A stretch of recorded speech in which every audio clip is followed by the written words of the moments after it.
we can make up all sorts of excuses that we're tired, that they just don't understand us.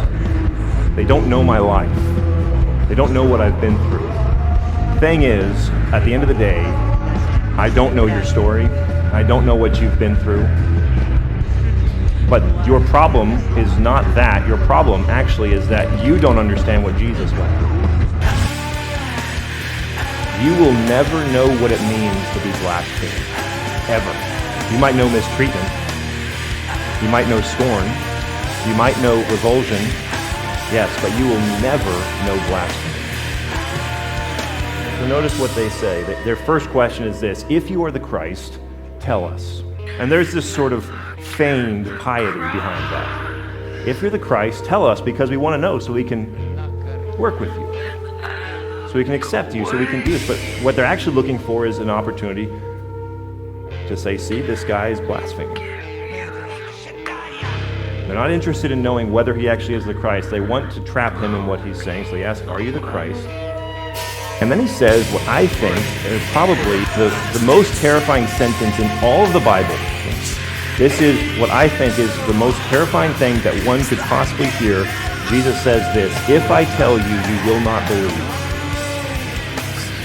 Can you imagine Jesus himself looking at you and saying, if I tell you this, you won't believe? To have your heart so hardened, your mind so opposed, your spirit so at odds with God, that if the incarnate God himself were to look at you and say, even if I told you from my lips, you wouldn't believe. Remember, the people who are rejecting Jesus are not the pagans. They're not the Romans.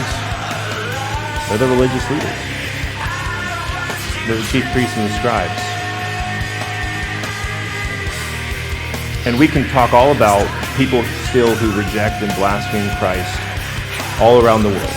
Yes, absolutely, that happens. And that will continue to happen until he puts all enemies under his feet.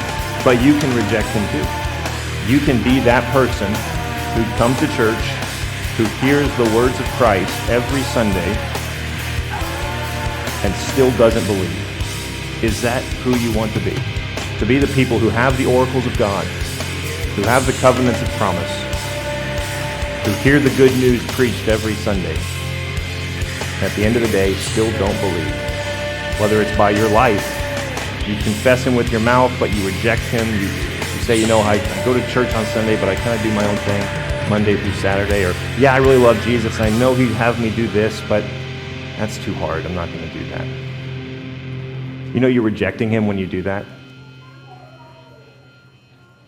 You're rejecting him and blaspheming him when you profess to know him and you don't follow him. Unbelief is not just verbal opposition. Unbelief can be as subtle and as innocuous as just day-to-day disobedience.